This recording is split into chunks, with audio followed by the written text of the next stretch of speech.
What's up, everybody? Your boy, Collins Odhiambo, and welcome to another episode of Hoop Diaries with Collins. Now, if you're watching us, so thankful, you're grateful for joining us. And today, we have an amazing guest, all the way from Kisumu County. On today's podcast, we're going to spotlight another inspiring journey shaping basketball around our country, Kenya. Okay, so today's guest is a coach, mentor, community game changer from Kisumu, and his name is Coach Zaddock.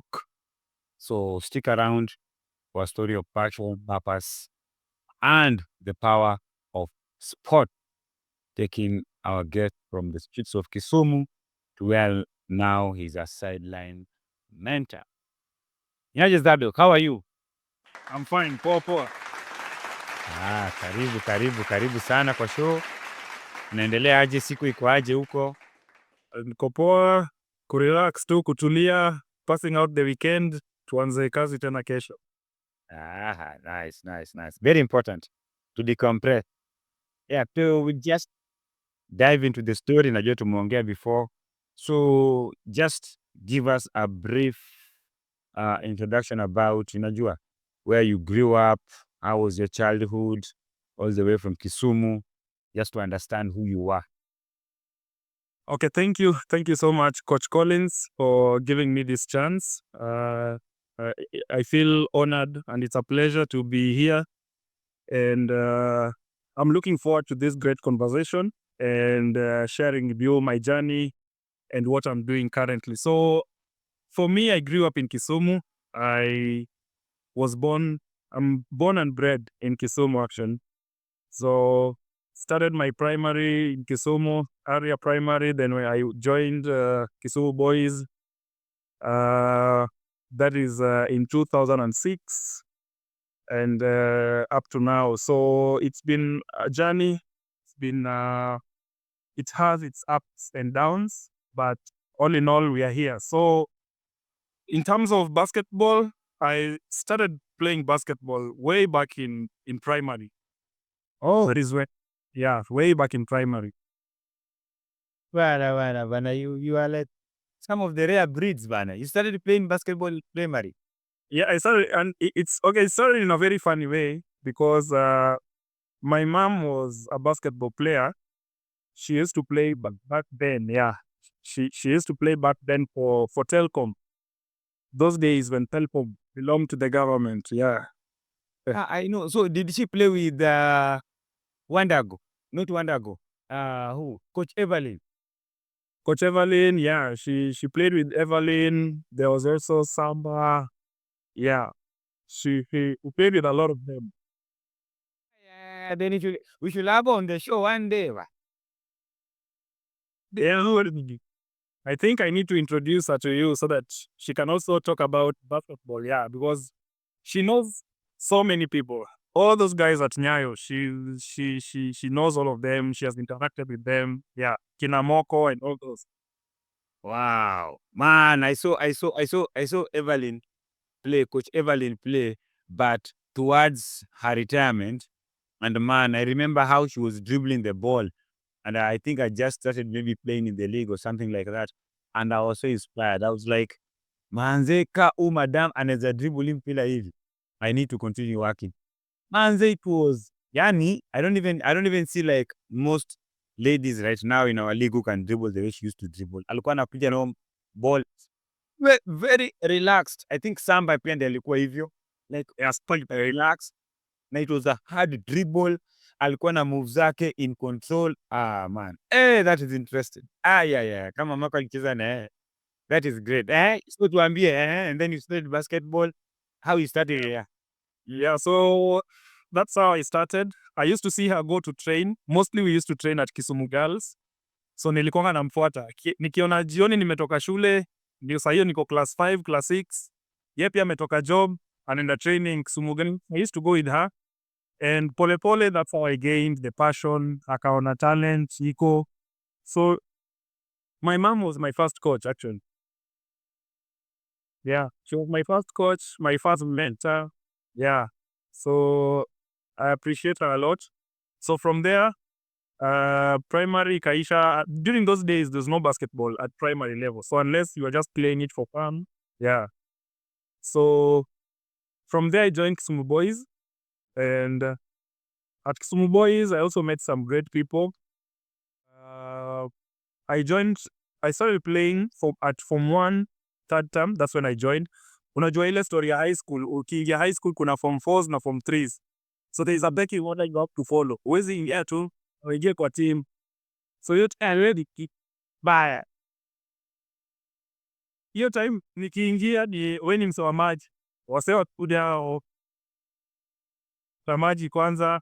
However good you are, you had to the Form 4s and the Form 3s. So hiyo time, yeah, we had akina Innocent, Romano, tulikuwa na Inobu, yeah. We had Dennis Nyabuti, we had Abuto, we had Ogilo. Ilikuwa ni tena tumeibu ku TON. So nilikuwa naye jana, nilimsalimia hata tuliongea jana kwa hilo. Yeah. So the journey started like that. So at high school, nika join team sasa third term. And now there are two people who really guided me at that time. We have Coach Mark Obonyo. He was the deputy principal of Kisumu Boys that time, and he was also the head coach. And then we had Dixon Masudi. Masudi was a former player. No Sudi. Nah, no Sudi. Yeah. Yeah, Masudi was a former player at Kisumu Boys. So those were the two guys who really helped me back then at Kisumu Boys. And that's where now my basketball grew. We played, finished Kisumu Boys. During those days, the rivals were Maseno still, tulikuwa tunacheza na wao. Ukitoka districts, tunaenda provincial. So at districts, tulikuwa tunacheza na Maseno because we were in the same district, Kisumu district. Ukienda provincials, tulikuwa tunamaliza number 2 always. Maseno number 1, tunafika finals, tunatandikwa. Tunaenda provincials, tunafika finals, tunatandikwa.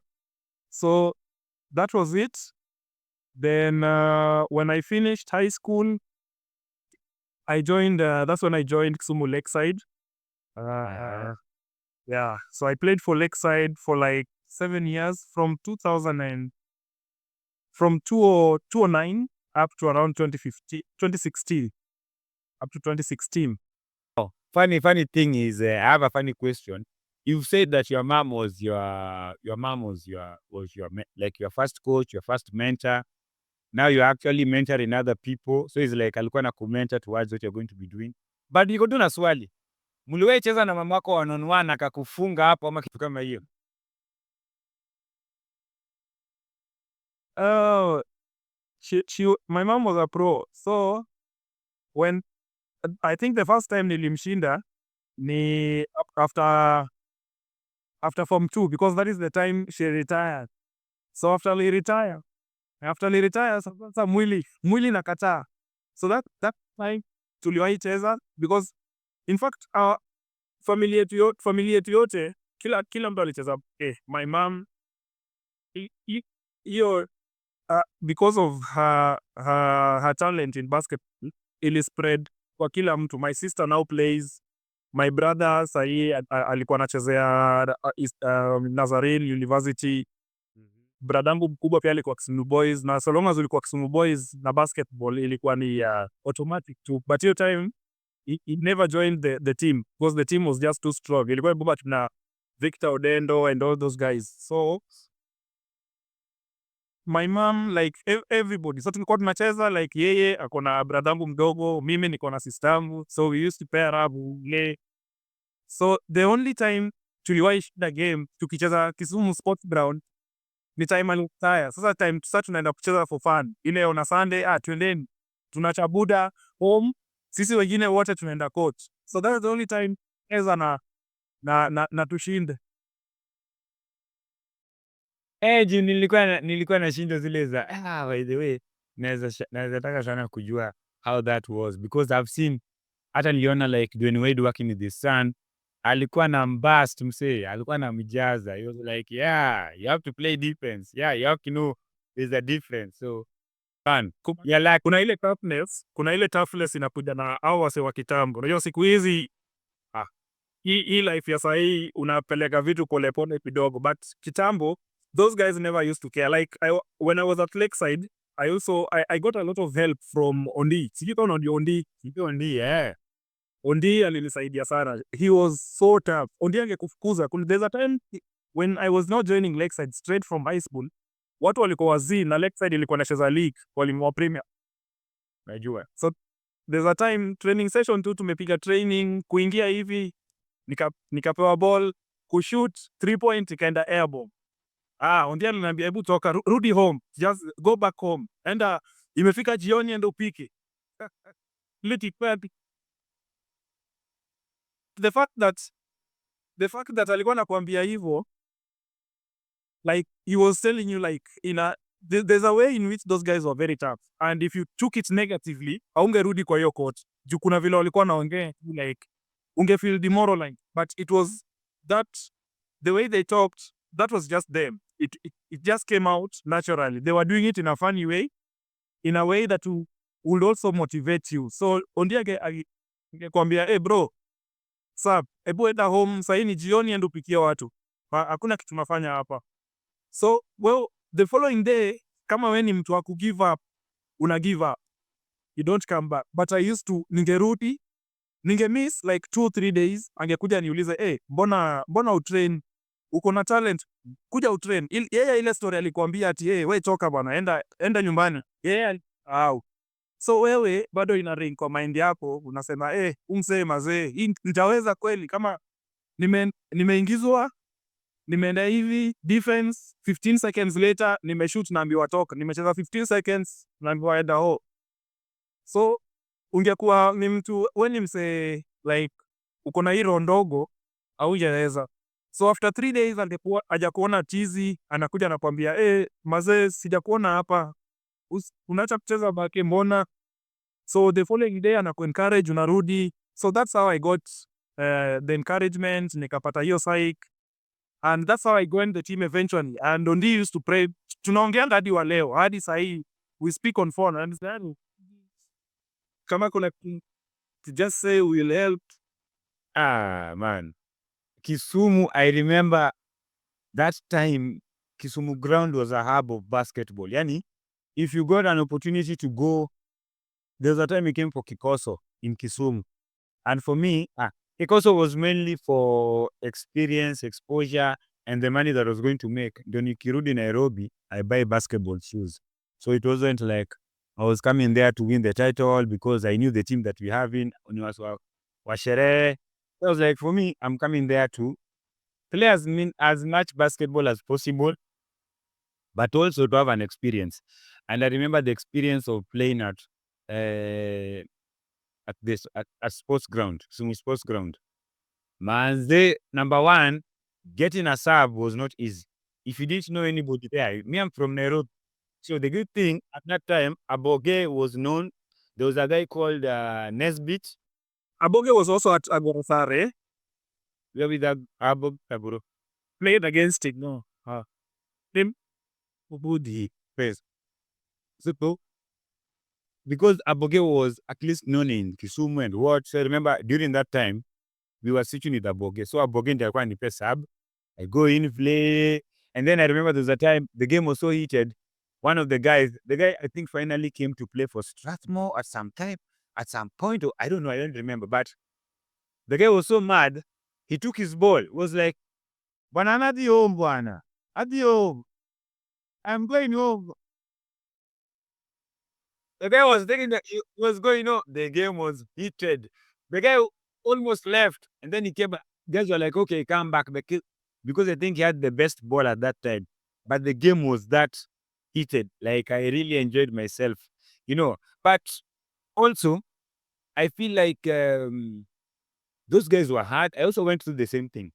Those guys were hard, but if you're able to come back, they will ease up on you. They will now start like encouraging you hey, come back, come back, come back. And then after some time, this same person who was really hard on you becomes your best friend because you realize this guy wanted the best for me. So, I mean, even right now, I mean, young guys, if you're watching this, somebody might be hard on you. Even a coach might be hard on you. There are some who are just hard on you for no reason. You see, you can tell that this person doesn't care.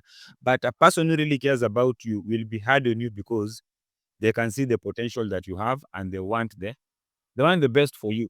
I think even your mom was hard on you, Ama, sindio? Yeah.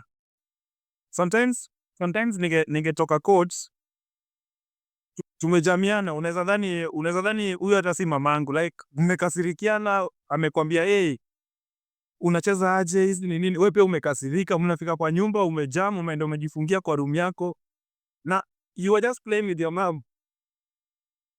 Yeah, so they were hard. They were quite hard on us. Yeah, man, but it helped. It helped. It helped. Yeah. So what can you say? What was your experience like playing basketball for Lakeside? In a nutshell, what was your experience? It was exciting. It was really exciting, even though it was Lakeside is self-sponsored. Most of the time ni sisi tulikuwa tumejitafutia fare, we travel just for the love of the game. For the love of the game, mmejitafutia fare, saa zingine your mom anakupatia anakwambia ende ucheze. Sometimes someone could come, the coaches from Nairobi wangekuja waone training session yetu, then watuambie mnaenda Nairobi kesho, mnaenda kucheza na Tera, chukueni hii iwasaidie. See, by the way, sometimes tulikuwa tunaenda, we used to go, tunafika Nairobi na ujui unaenda kulala wapi. Singing for basketball.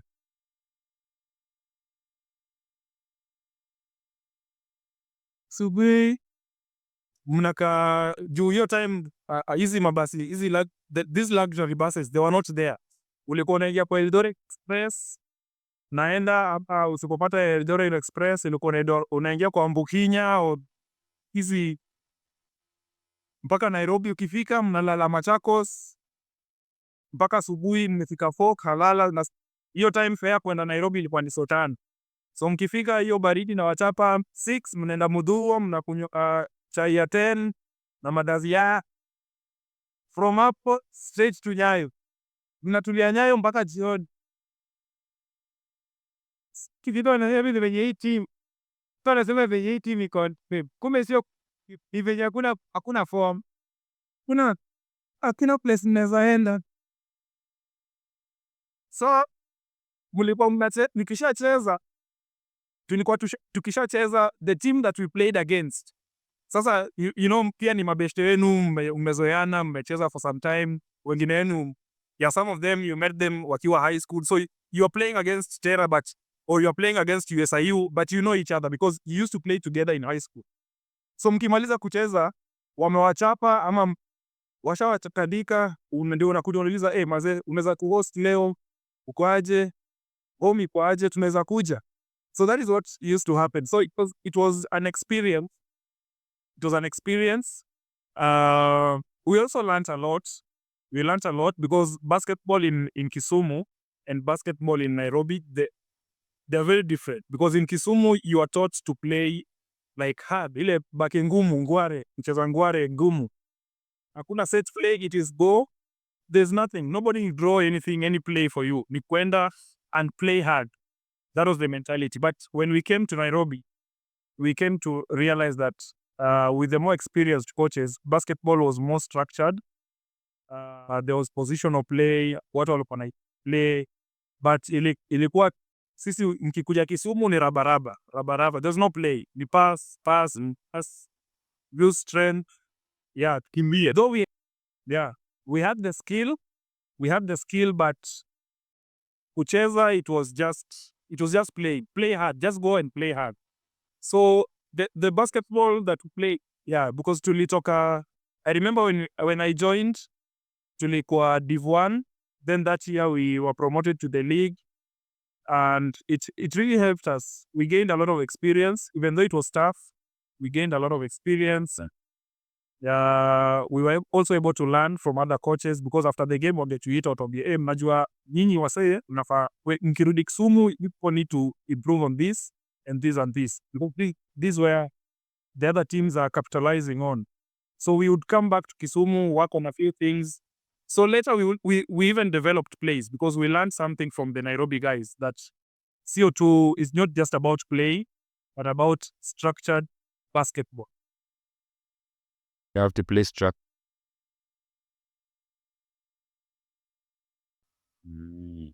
Ah, iko sawa man, iko sawa. So can you say that also through these small ideas that now you guys, you're coming to Nairobi, you're getting some ideas about plays, you're getting some ideas about, you've talked about positioning and stuff. Do you feel like if you guys had known this earlier, basketball in Kisumu will be further away? Like if you guys, you see like what you know right now, where you are right now, I'm sure you are way ahead than somebody who was coaching maybe at that time. There's more knowledge that you have right now.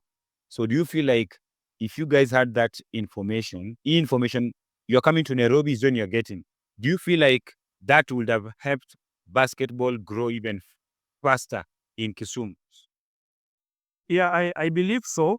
I believe if our coaches were more exposed, like the guys in Nairobi, we would have been better. Because with the little resources that we had, we were still able to be playing at the league level. We were not playing at the Division 1. We were at the league. We were playing the league level. So we were good enough because we had the skill and we had the will. I think those are the two things that really helped us, the skill and the will. But again, I cannot blame our coaches as much in the past because they didn't have the resources that are there right now. Chichambo kama huko na DSTV, there's no way you'd watch NBA. There's no way you'd watch NBA. Hakuna vile watch Euro basketball. But right now, all these things are all over there. Ziko kwa YouTube. There you can stream them live. TikTok, social media, Instagram. There's so much information right now because of access to it. The world is now a global village. Kitambo hata pata tu simu tu ya kawaida ilikuwa ngumu. So they were just using their own it was the vitu tu ulikuwa na innovate. The coaches were just innovating. They were very innovative. Very innovative. So they are very Yes. That is very true, but they're very innovative. They were very innovative. So I think they tried their best. But I think also right now, with all the resources that we have, I think we need to do a better job and we need to produce better players. Because if you compare, not only in Kenya, even if you go abroad, because most of us, we follow the NBA because we love the NBA. I know the other leagues around the world, Europe, the leagues in Africa, but most of us young guys, we follow the NBA a lot. If you look at the skill level, back then, Jordan and Pippen and Rodman, and right now, it's different. Like the way Steph shoots, Pippen never used to shoot like that. The way Kyrie handles the ball, hizo handles zake hazikuwa hiyo time. Kitambo ilikuwa ni rabaraba kama hiyo sasa ya Kisumu, ilikuwa ni nguvu. It was very physical, and that is what we identify ourselves as guys from Kisumu. We play physical basketball, but right now, people are moving away from the physicality to the skill. Even the NBA, if you look at it right now, they are moving away from the physicality. They are concentrating more on the skill. That's why you see mtu kama Chet ama Wemby, they are skinny, but they can play. Wanaweza cheza na big physical guys like kina Jokic, kina Rudy Gobert. So I think right now the resources, with the resources that we have, I think we need to do a better job because we have access to all this information. It's there for us to use. There are coaches out there who are giving this information for free. They are posting videos so that we can also learn from them. and apply it here. So I think our coaches did well. They did what they could at that time. But I think now, the way the world is moving, we can do better. I think we can do better. Yeah, man, I'm with you on that. And I'm not like, I can't say that I'm like a super experienced coach, but I've somehow been coaching since high school. Akina Zedi, akina comedian YY, can attest, Aboge, Omamo, Theo wote tulikuwa na high school. They can attest. I had a program, I had a plan. And it worked. But it's because I got access to some information that now helps me plan my workouts based on what I wanted guys to be able to do before we went for the district games on a tournament, and it worked. And I feel like at this point in our lives right now, with the information that we have, we should, yani, if you really, me, I normally say this, man, if you really care about the guys you're working with, whether they are kids, whether it's a team or whatever, I've come to realize we have to put in a lot of hours just researching, reading, watching, because maybe you might have a drill for passing, but guys are not getting the idea of, coach spacing. But if you do some research, you'll get some drills that help your players learn how to coach space. Maybe a small-sided game, and then that way they're able to capture what you're trying to teach them. Just because you care enough about the players that you went and did some research, then you came with this new drill or this new workout or this new plan to help them now succeed when they go to the floor. So I feel like right now as coaches, we have the opportunity and we can actually do better, collaborate the way you've said. And I mean, if we do that, it'll be growing, and that way will be growing basketball wherever we are. So, and to also, as we are talking about coaching, so when did you come to decide, hey, Niaje, I think I want to coach and I want to work with these young players? What inspired you? Okay. Initially, I used to play, but then sometimes back, I was involved in a road accident actually. So Oh, sorry. yeah, so after that, with the injury and surgery and all that, I had to stop playing. So I figured the fact that I can't play now, or I'm injured and can't play, doesn't mean that I cannot have an impact when it comes to basketball. So that's when I decided that no, I cannot sit on the knowledge and information that I have, because eventually you will die with it and it will go nowhere. So I decided, like, I need to share what I have with the younger generation. Let me share what I have. Let them have that knowledge. Let me try and identify talent, improve the talent using the knowledge that I have, and improve these guys, improve the young kids, improve the youth. So out of that unfortunate incident that happened to me, and of course, I also looked at other coaches, the young coaches like Coach Zedi. I saw them excel in coaching. The other young coaches, there's Oliver in Kisumu. So there's so many good coaches. Ogilo, I believe, is still a young coach. So when I looked at what they were doing and the impact they were having on the community and the young guys, I think it also inspired me. And I also saw what coaching is all about. I wanted to know what coaching is all about because I was playing all that time. So I already had my experience as a player, and at some point you have to accept that you can't play anymore. However good you are, it reaches a point where your body just says no, and you have to find something else to do. So I also wanted to have an experience. Is it the same as playing? How do you see the game as a coach vis-a-vis as a player? So that also inspired me, and I wanted to get into coaching and see what impact I can have on the lives of the young ones. And again, it's coaching also can help in you can change someone's life. You're coaching. Yeah, you can have an impact. You can change someone's life. Like for me, basketball really helped me. I never paid a single cent when I was going to high school because of my talent in basketball. The school catered for everything because I was simply playing basketball for them. Yeah. So after high school, I went to Asumbi Teachers Training College. There, I also never paid a cent simply because of my talent. Yeah. So I was with at us. Let me check. Oh, yeah, I'm a teacher. I'm a teacher. Yeah. Na wewe ulikuwa tu ukuwe coach.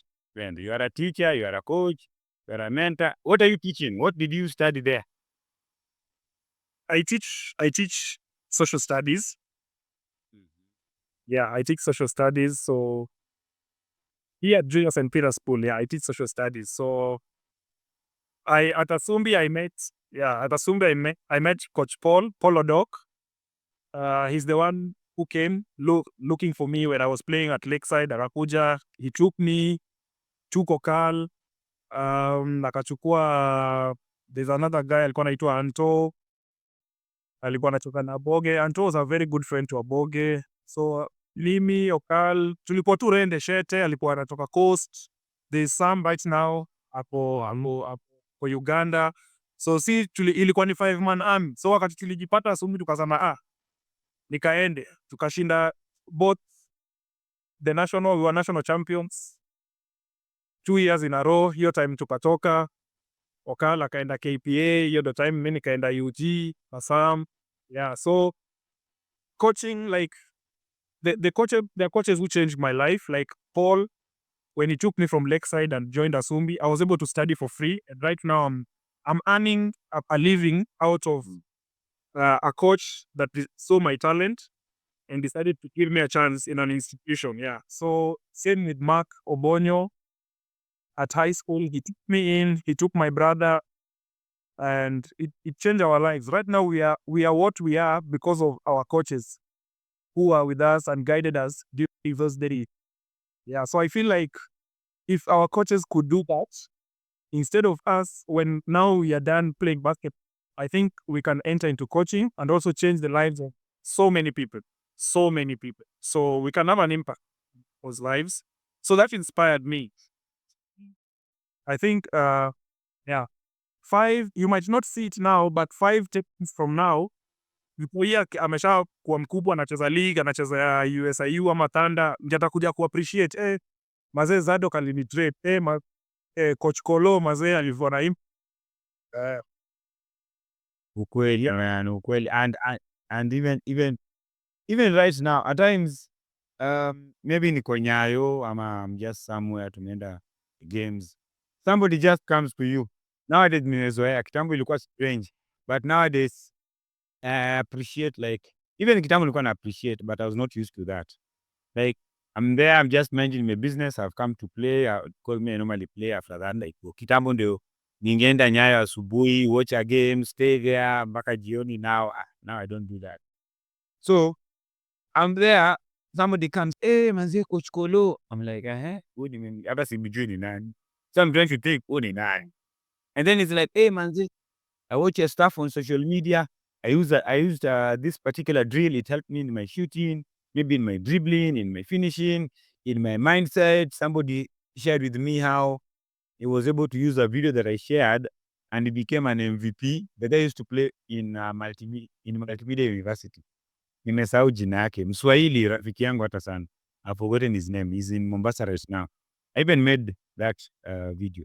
And because of what we are sharing, what we know, basically we're just sharing what we know, something that you find out and you're like, I think this will be helpful to somebody else. By you just sharing that, you never know, by the way, you are making an impact. Na venye umesema tu, a few years later, just the same way you're saying it right now, what the coach did to you, somebody will come and say, hey, manze, this particular coach Zaddock hapa hivi helped me in this particular way. And I feel like that is a huge thing to live by, knowing that I'm coaching you, but I want to instill something in you, you know. So with that in mind, can you tell us, like, maybe now you are a coach, you're working with young guys, and I've seen coaches have philosophies. So for you as a coach, what can you say is your philosophy? For me, first of all, I dwell on discipline. I dwell a lot on discipline because without discipline, however good you are, you won't go far. You won't go far. So anytime I'm with my players, I insist on discipline because you have to come to training on time. You have to show up on time. You have to follow the coach's instructions, and because without discipline, it means that if your players are disciplined, even when you're not there, and your assistant or someone else comes in, they are able to. They won't see a difference. Yeah, they'll be able to do what they're told to the letter. So it's not. I usually tell them it's not always about Zaddock. It's about you as an individual. Are you disciplined enough to do the right thing? Because there's a day Zadok will not be there. Someone else comes in. Does it mean basketball is gonna stop? So discipline is very important. That's one of my number one. Divide one. Yeah. Yeah. Mainly it's discipline, padwa. Yeah, you have to sacrifice as well because for me, when we were playing basketball, we didn't play for money. We were not being paid. It was out of passion. It was out of spice you because even when I was at Asumbi, I used to get out of college. Lakeside wananiita tupatane. They send fare wananiambia tupatane Nairobi. You're missing classes, narudi on a Tuesday. Maybe umechoka, but you had to sacrifice for the love of the game. If you want to reach a certain level, you have to be disciplined, you have to sacrifice, and you must work hard. Those three things are not negotiable if you want to go far. Because mainly I also draw inspiration from some players. Like Kobe used to say, alikuwa nakuja training 2 hours or an hour earlier. By the time coach anafika, ameshafanya drills zake. Wasa wakienda home, ye bado amebaki like for the next 1 hour bado ana shoot. That's why alikuwa extraordinary. And the other guys, because they were just doing the ordinary stuff, game inafika, Kobe is extraordinary because he was going the extra mile. The other guys were ordinary. Yeah, so it's all about discipline in whatever you're doing, and even in life, because the discipline does not only help in basketball, it helps here, it helps in life. But when it comes to coaching, when it comes to the game, I mostly teach defense. But mainly, maybe philosophy yangu, defense wins you games. It wins championships, as many people say. Yeah, kufunga tutafunga, lakini defense is very important. So mostly when I'm working with my players, we do a lot of defensive drills. We work on defense, we work on moving the feet, we work on rebounding, we work on communication. So number one is defense. But mentally, they have to come knowing that you must be disciplined, you must work hard, you must sacrifice. Because even when playing that defense requires a lot of discipline, it requires a lot of sacrifice. Kwa sababu kushika msee, unabidi sacrifice kabisa. Sometimes unabidi uplant, utapigwa charge umie, you are sacrificing your body. Yeah, so I work on discipline, and on the court, I mainly work on defense. My philosophy mainly with my players, I work on a lot of defense, a lot of defensive drills. Ah, nice. So I've actually come to love the idea. So for me, I've actually come to love the idea of, like, our team right now. Even had a game yesterday. It was a low scoring game. I think it was a 50 something scoring game. We won the game, yes. We are playing good defense. But now I've come to learn with the time. I've come to learn And I believe that kabisa. We must learn how to score because I've come also to understand. Like I think we as Kenyans ama Africans we are strong. Unajua, nini. But even when you watch our international games, guys who played outside the country who come back are normally the guys who know how to score. They're still playing defense, but they know how to score. Because I remember Coach Bosire, not Bosire the point guard. Sijui kama unajua Coach Bosire. Najua unamjua. Ni venye sasa saizi hajakuwa kikoach sana. But there's a guy called Bosire. Hiyo huyu Bosire mwenye aliawia Kichuku wapi? Wachana na Bosire the player. alikwambia kweli umealia Arsenal Tears. Hiyo na huyu tuna Coach Bosire alikochingi the last time mi alikuwa kikoach. Okay, nimecheza na yeye aviation kama tuko na Benoludhe, amecoach cop, lakini hizo ilikuwa bado kwa Kisumu. Yeye ilikuwa like matuo kabla niende UG. Like I think 208 huko nikiendanga kutrain nao. Alafu at some point pia alicoach Storms kidogo. Alafu sasa ndio akawacha kabisa. So Coach Bosire used to tell us one thing. He used to tell us, you can play all the defense you want. You can even be getting the ball and giving it back to your opponents. Yeah. And don't. But if you guys can't score, you won't win the game. Unaona, at the end of the game, you must gives me. You must be skilled at actually scoring. So defense, because now imagine you are good on defense, and then on offense you can shoot, you can drive and D, you can make those cuts, you can give a screen and pop. Unaona hizo vitu pia nimekuja kuona, especially with young players. Manze, they don't know this stuff. I don't know.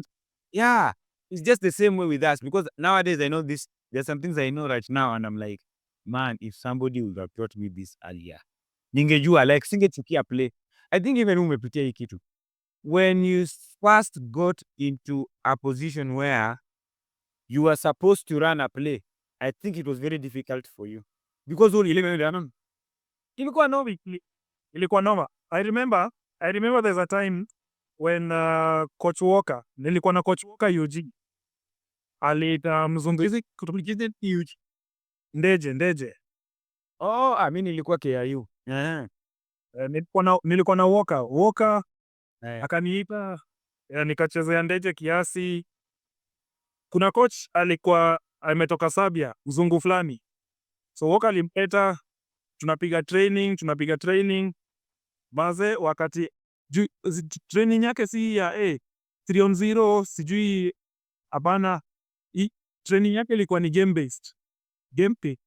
Ni events ni mnacheza game, anakufunza how to dribble during the game. So alikuwa 5, he tells you what to do. Kama ni point kana during the game ukimake mistake atasimamisha game aseme ona umepass pale, no, this was the correct pass. Ama umeleta ball hivi, So his training was game based. So it reached a time akaanza set plays. My friend. Lamevea kaende. Hiyo ni kama games nyingine. Kufanya fizo, toa umerudi daratu. The moment alikuwa atufunza, the moment point guard ameshika board, kabla uweke the first dribble chini, ushaita play.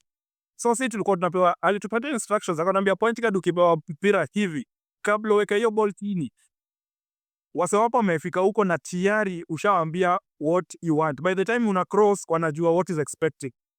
Basi unashika ball hivi, wewe ushasahau, nikaende. Mnajua chini.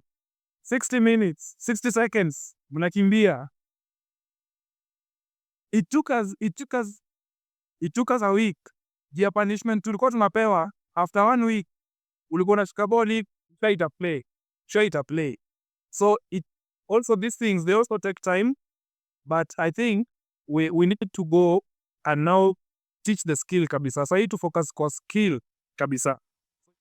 Alright. Yeah, mazimi. I think somehow That is what motivated me to get into skills training, because nilijiambia okay, siwezi hata saizi ni venye watu ndio uniita coach, unaona.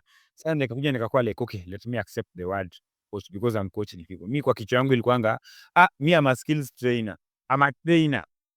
But mimi nikajua after some time yenyewe you are a coach bro, hiyo vitu unafanya bado ni coaching, you are a coach. So I think that's why I got interested in skills training, because I feel like that is what actually propelled me. Once I got those notes from Delano, I was able to learn jab step, one step pull up, crossover, attack between the legs, go for one hand layup, ama jump stop, bump and finish. Unajua euro, spin, reverse, hizo ni skill. So everybody can go for a simple layup, aende 1 2 agongeshe board, but mtu anaweza kuja bump na baada amalize na mkono ya nje, ama jump stop aende reverse. Hizo sasa ni skill, and I got interested. You got it. It's more fun watching basketball where people ni skill, unaona skill na unaona watu wanacheza structured basketball. Juu nimeenda place fun juzi tu, nilikuwa nimeenda mahali tu, I don't want to mention where, nikasimama tu mahali na watch vile wase wanacheza. You're like I wish nilikuwa na coach hao majamaa. Juu unaona the talent is there, unaona talent, kuna talent, wanajua kucheza bake, but it is not structured. Ni ile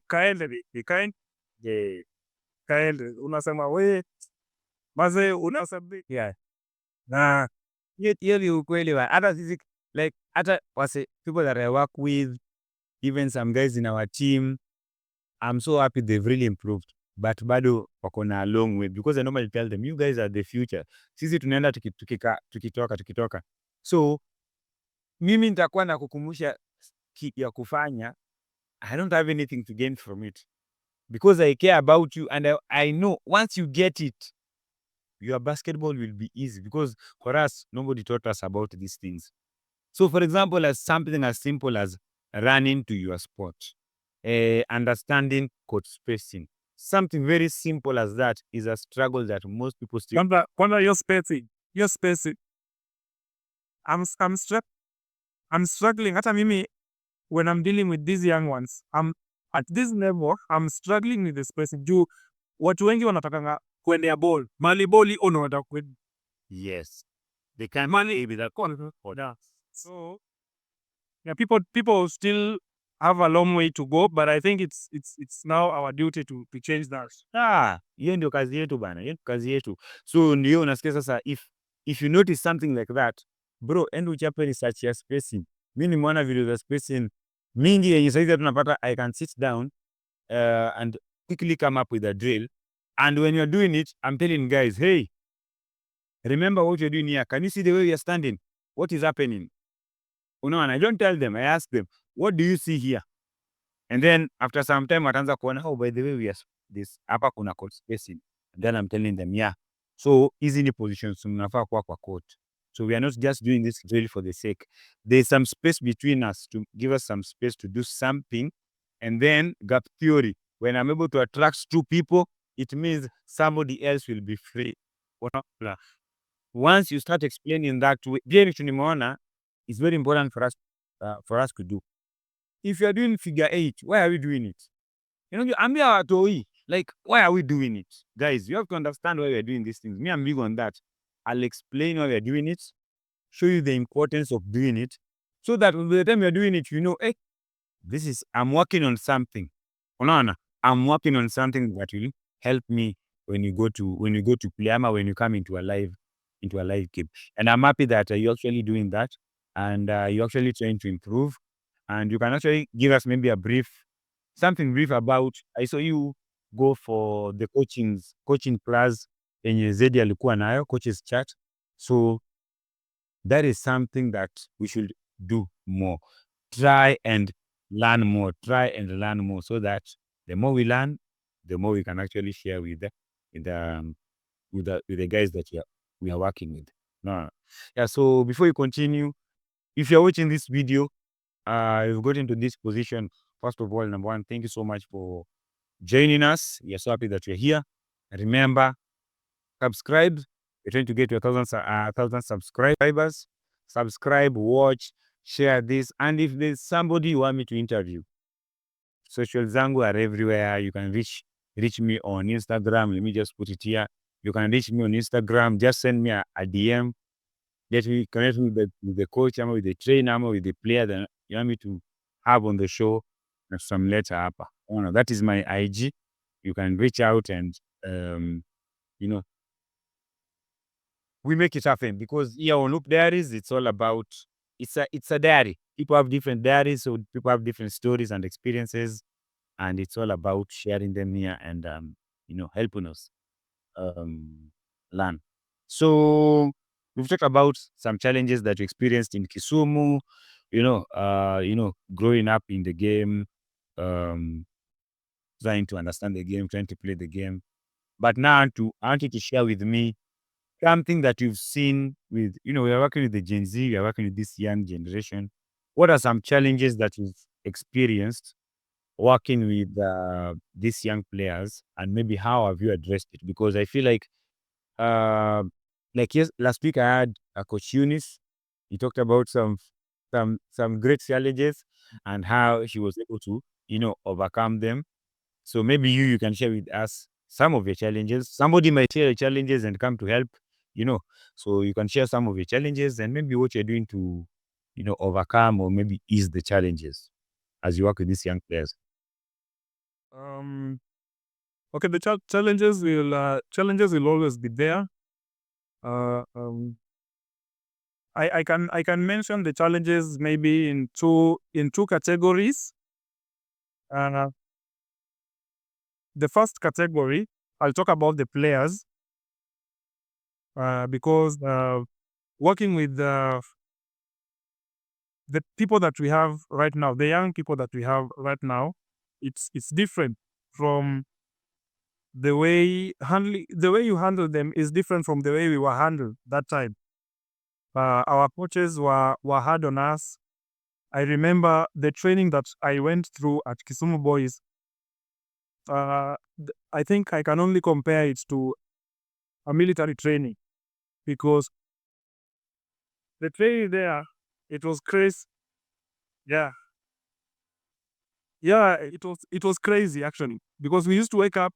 I used to wake up at 4:30, because some boys, it was boarding and day school. So I was in the day school section.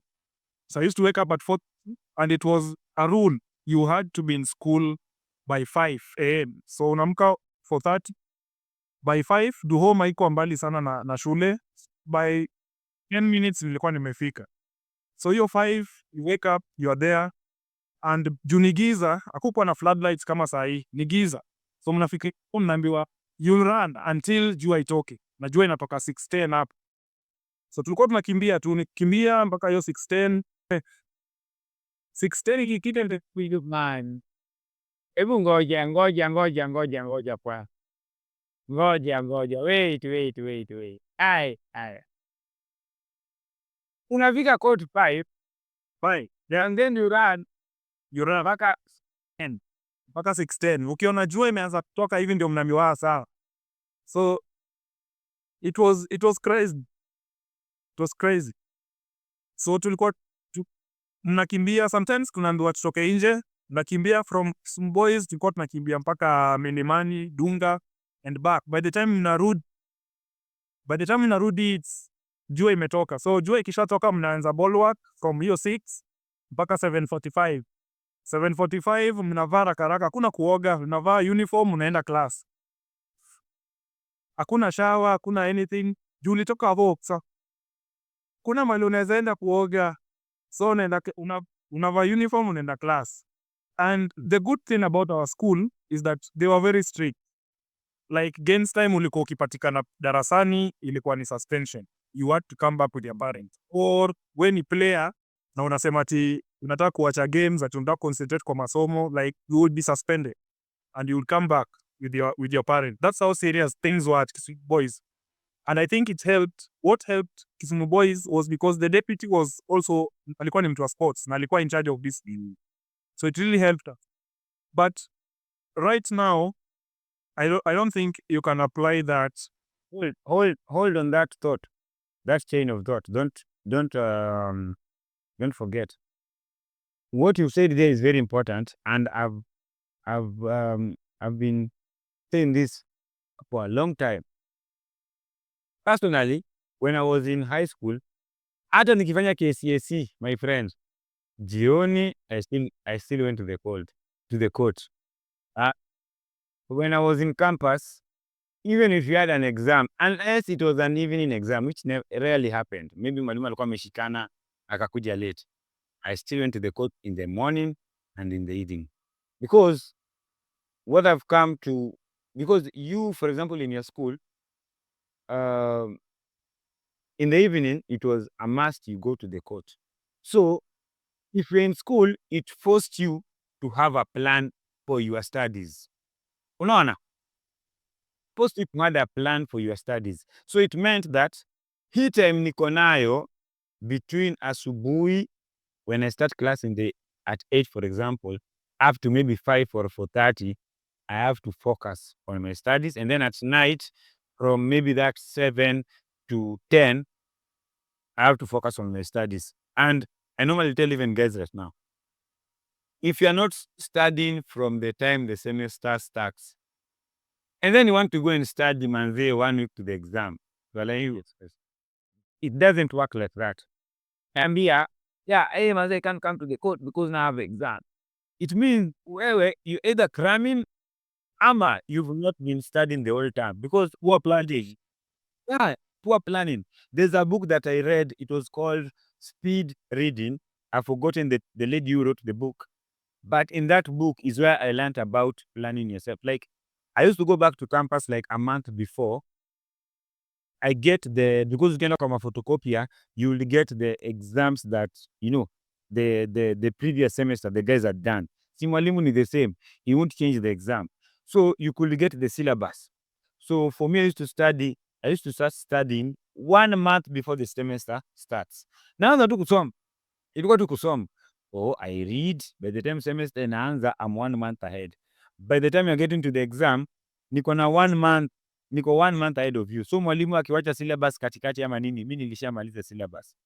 So exams I knew, mwalimu hata change exams. So I just get all his past papers. Hiyo time before exams, I'm just working on the past papers. Na exam inakuja, maswali zitatoka from, unajua, hizo amekuwa kiset. And unapita mtihani yako. So I like that hiyo kitu unasema, and it's true. You had to plan yourself because during sports time, ilikuwa inabidi you go to the field. Hiyo nimependa. So you are saying the difference now with the guys that you're working with right now, right? Like us, we used to train in the morning, and again, jioni unakuja from 4, and us we used to extend up to 7:30 jioni, from 4 to 3.5 hours. Ikifika 6:30 jua ikipotea ni kukimbia mpaka 7:30. Yeah, so right now, Tulikuwa mnakimbilia bro. Wenyewe naona tulikuwa tunapenda kaende. Tulikuwa tunakidiplo bwana. it was sijai pitia kitu kama hiyo. Hiyo training tulipitia boys, it was hell. It was hell. Ulikuwa unasikia kuna training, unasikia uko na stress. But now you had to do it because you loved the game. But it was hell. So I feel like right now, you can't apply the same tactics like the way we used to be treated or the way we used to be handled. You applying them right now on this younger generation right now, it won't work because things change. Even coaching, if you look at different sports, you look at the way coaching, even football was coached and played sometimes back, and now it's different. You look at the way Pep Guardiola has revolutionized football. The coaching is now different. Yeah. There's more pressing, there's more intensity. It's less. It's different. So right now, I feel like one major challenge is on us as coaches. We also need to change and adapt to the younger generation right now. So yeah, it's challenging because the hard training that we used to get, you cannot do it the way it was done those days. So I feel, from what I've learned so far, I feel like right now we need to be more innovative, make training more fun. It can be hard the way it was hard, but you can make it fun. Yeah, and because it's now fun, they'll want to come. Hata kesho wanataka kuja because it's hard, but when something is hard but it's fun, because now it means you are enjoying what you're doing. And when you're enjoying what you're doing, you won't find it hard. You won't find it hard. So it's a challenge. At first, it was challenging to me. Nilikuwa nataka kutumia hizo tactics za kitambo. Kimbia. Unaanza training, waambia twende zunguka. So for them, ukianza hivyo, training will be boring na hawatakuja. So it was a major challenge until I adjusted. I learned some things even from Coach Zeddy about making even warm up ikiwa tu kitu fun tu yenye wanafurahia, they laugh.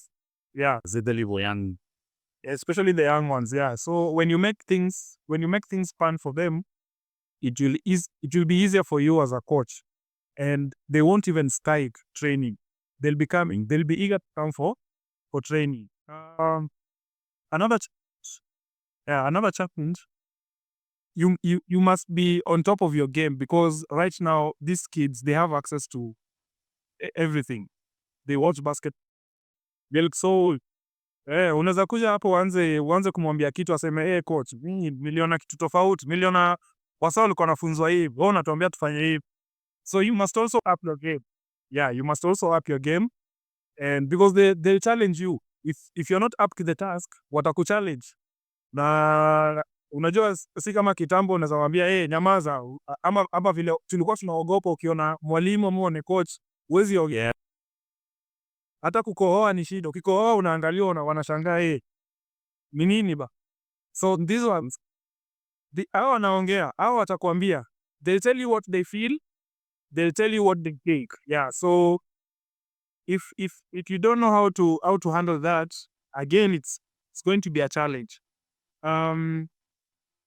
Maybe another thing now, as a real challenge that I face when handling these young ones.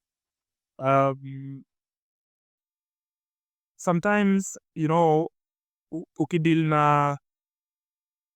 deal with kids that are well off, well off. Yeah, kupasa. Sometimes you're trying to drive something in, but there's ile commitment, there's no commitment, like unaona ako 50-50. So it's up to you again to find ways. Unajua maybe wewe umeona hiyo talent, aoni kwetu si tuko na do bana, mtu ananiambia nini? See that's the life we are in right now. So it's up to you to find ways of convincing this guy that your talent can help you go far. Doesn't matter your family background, it doesn't matter how good you are back home, but do the right thing here and you humble yourself, you can go far. There is humility, very important. So dealing with this generation, it's kind of it's tricky, it's hard, because they know a lot. But again, it's up to us to find innovative ways of dealing with them, because we are the coaches. And so I think they were the main challenges. But on the other hand, again, I can say that coaching at this level is also quite challenging, because basketball in Kenya, mainly the focus is at the top. Focus is mainly at the top. The league, Thunder, USIU. So it's like basketball yetu ni top, ikirudi chini. Yet, I think it should come from down to as a grassroots level, ikiban. And because, that's why I think we have good players. But you see, even Thunder, they have to bring in players from other countries. You see, kuja wache. And I think that's because our talent, hapa chini, at the grassroots level, there are so many challenges. Basketball is not well supported. It's not played. Hakuna like, apart from Nairobi, I think kuna under 16. Kuna league under 16, I think. I don't know whether it's new, so I don't. Ile ya zedi ile ya nyingi Apart from that, like Nairobi ni kubwa, kuna shule mob, but hata hiyo league under 16 bado it's not well ni for a few people ndio wako wameregister, a few teams. register. Alafu pia coverage haina, like watu wengi sana, they don't know, people don't know that it even exists. So I think huku chini basketball we should start nurturing this talent from down coming up as opposed to from up, because most of Kenyan basketball, mtu akishatoka high school ndio unapata coaches sasa wanaanza ku insist. But I think tukianza na huku chini inaweza kuwa bet. So that's a big challenge. Coaching at the lower level huku chini, it's a big challenge. Ni juzi tu government introduce 3-on-3 na 5-on-5 ya TNSA, which is a good move. It's going to help develop basketball, but I think there's more. Hata ukiangalia games za high school, zonals, wakienda counties, regionals, there's no much publicity. Utaona the companies Brookside, M-Pesa wanaanza kujionyesha ikifika nationals, which I know this. But then ukileta nationals ndio unaonanga ziko maybe si wa live kwa YouTube, vitu kaa hivyo. And I think pia I don't know, pia kuna vitu pia si tunaweza jifanyia. Something that I really wanted, I tried even getting a camera nikiwa high school. Nilijaribu kutafuta kamera, yani msi akuja tu record zanga. Somehow my content creation mind ilianzia hiyo time hata kabla nijue mambo mingi. I was like, manze, tungeweza pata mtu angekuwa na tu record, ingekuwa poa sana. So I feel like even sahi, hata like you, which tutaongelea actually next, venye saizi ya tuko Juja, the school now, unaona, unaweza amua, pia kuna tu mambo mingi, because kuna parents watakuwa like they don't their kids to be seen online. So hiyo pia ni challenge ingine, because ingekuwa inawezekana uko zile like at this level when they go to play, you can if it is allowed, for example in schools, you can decide you go live, you only need a phone and a trial stand. Just to increase that publicity, ndio pia si tufanye kitu juu pia tukingoja, if you're just waiting for the government to do something, unapata ni shida. But what you said is true. Tunaangalia from up coming down. That is why hata mtu huku chini you don't know them until maybe wafike wamalize high school. Hapo ndio maybe utaanza kuwaona, unashindwa huyu msee amekuwa wapi. Unasikia ametoka sijui Kitui ama wapi, uko like huyu ni mtu angejulikana kitambo, angeanza kuwa na charge at an earlier age. But I feel like sisi watu tunafikiria hivi, as we continue engaging with the game, we continue engaging in businesses, tukiwa pia na finances na nini, we'll be able to make those simple transitions to impact the game. So hizo ni very very crucial. I think those were 4 challenges, so which are very deep, and I agree with you on that. Now, so I actually let you share this part. So tell us where you are coaching right now, your experience coaching there in a nutshell, and then what is your vision for the basketball in that school as a coach now? Okay, right now I'm coaching at Juja St. Peter's School. The school has been very supportive. When I joined the school, there was no basketball coach, but Oh, nice. Yeah, there was no basketball court, but the school has been very supportive. They've constructed a very good basketball court. The one you're shooting at on TikTok. Yeah. That's a good coach. Tutakuja huko, tutatembea bwana. Yeah, you're welcome. You're welcome. So I coached both the boys and the girls team. There's a shortage of coaches actually.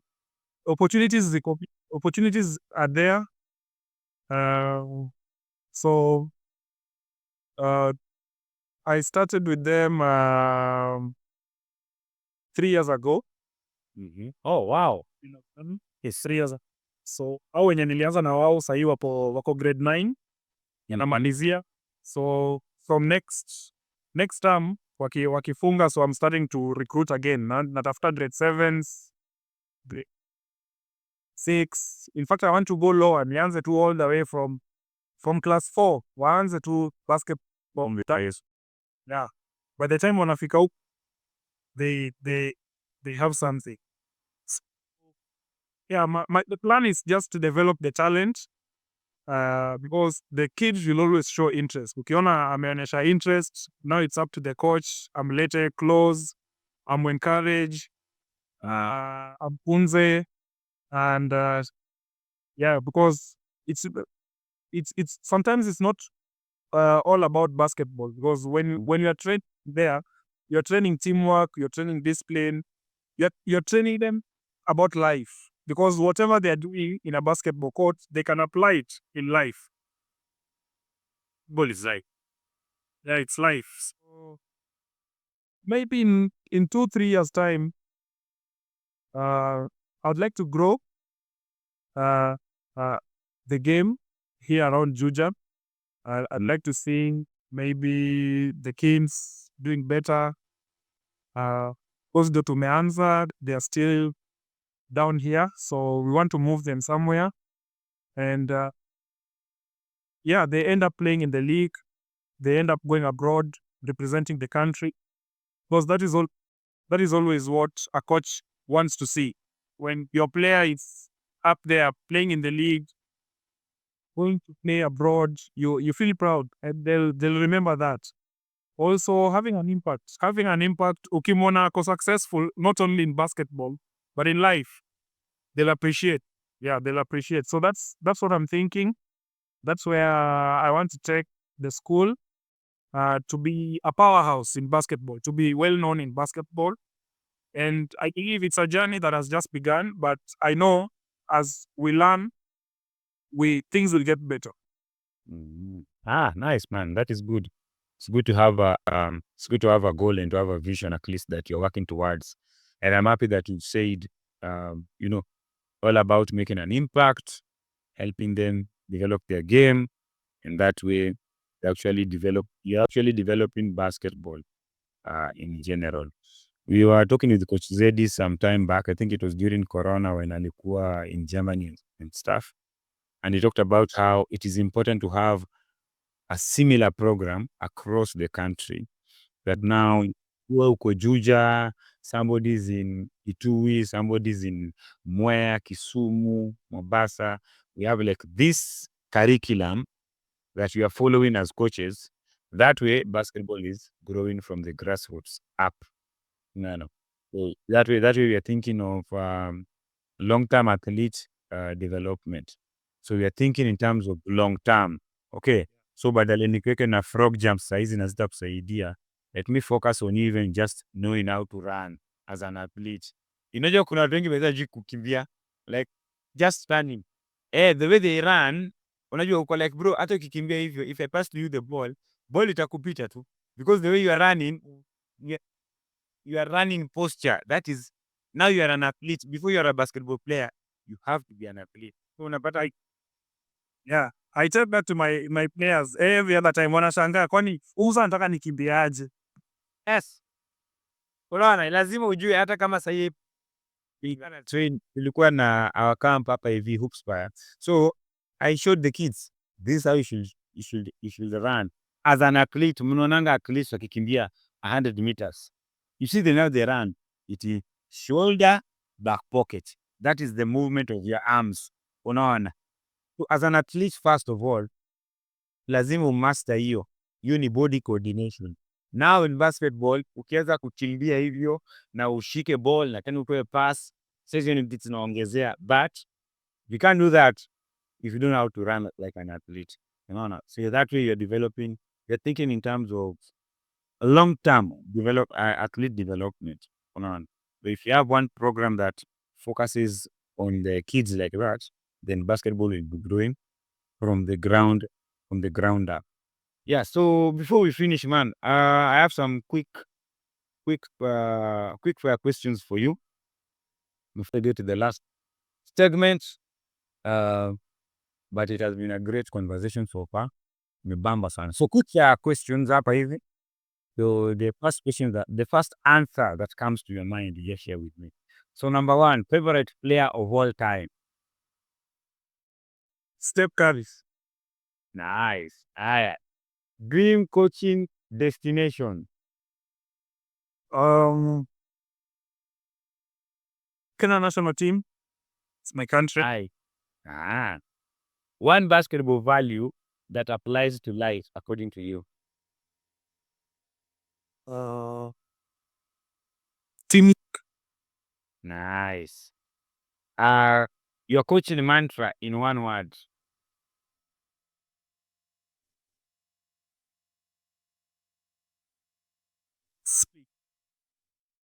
Discipline. Yeah, I thought you were going to say that. I was waiting for that. Nice. So, guys, again, if you're watching, remember to subscribe. If you have any questions for Coach Zaddock, you can leave them in the comment section, or you can get him on social media. Okay, where I posted that I was going to interview him on Instagram. His handle is there. Okay, so you can just find him there if you have any questions, or if you want to connect with him directly, maybe to work on something together. So just contact him. So last 2 questions of the day. Just in brief, just tell us number 1, what advice will you give to a young player right now in Kenya, or even just globally? Yeah. To the young players, I'd tell them to focus, because that is one thing that many people, most of our youths right now, they lack focus. So there are a lot of distractions, especially on social media. There are a lot of distractions. So focus. We are lucky during our time, all these things are out there, but right now it's hard. It's hard. You can take your phone and scroll on TikTok for the next 2 hours. So yeah, so focus is very important, and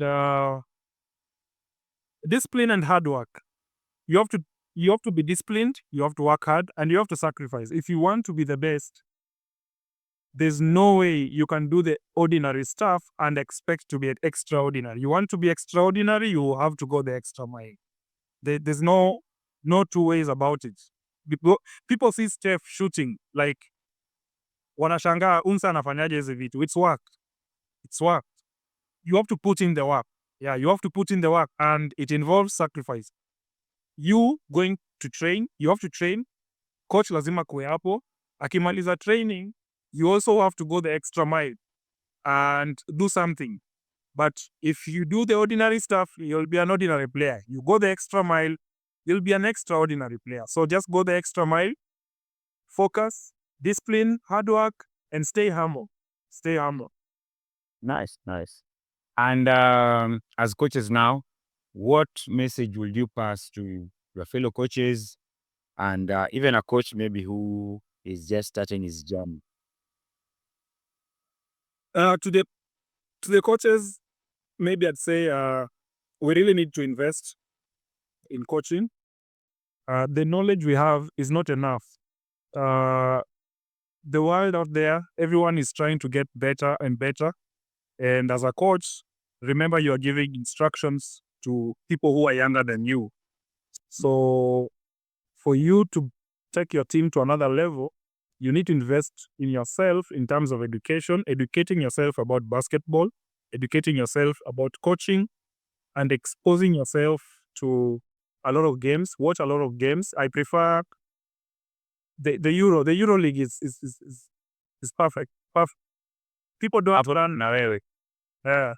People don't learn much from NBA ni fun, yes, but the Euro League, you learn a lot. You learn a lot from it.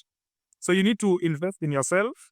Watch a lot of basketball stuff. You can't be a basketball coach and you're not watching. Like, yeah, from sahi kuna content kwa YouTube, kuna content on TikTok, Instagram. We need to watch these videos and learn. Content sahi iko kila mahali. So that's part of investing, both formal and informal education. So I think for us to go far as coaches, we need to invest in ourselves, spend more time learning the game. We can even learn from each other as coaches. So very important. Nice. Well, so this has been a great conversation. We've had fun. I've learned a few things. We've connected somewhere. It's funny thing that I did know, but somehow, our paths crossed like over, that is how many years? Toka 206 huko man. Yeah, tell how many years. I think US kumoja will be sitting talking about basketball. So I'm so happy that our paths crossed, got this opportunity. And I'm so happy and thankful for what you're doing. I'm so happy that you're able to join our show today. You are in the top 10. We're in the top 10 of our show. So maybe tukiendelea huko mbele tutakuwa tunasema you are among the first people who came into the show ikigrow. Unajua ikisha grow, maybe niko na studio and what's not atujui. So I'm so happy that you're able to take your time, come share with us your story. And I'm really honored. So from Kisumu coach to leading the next generation, your journey is proof that passion and purpose go hand in hand. So for everyone watching, listening, remember that greatness starts where you are with what you have. So this has been Hoop Diaries with Collins. Again, remember to subscribe. We're happy, we're thankful. And remember, your game, your responsibility. From us, it's bye-bye. Asanteni sana. Coach Zaddock, thanks so much for joining us, man. Asante sana. Thank you. It's a pleasure.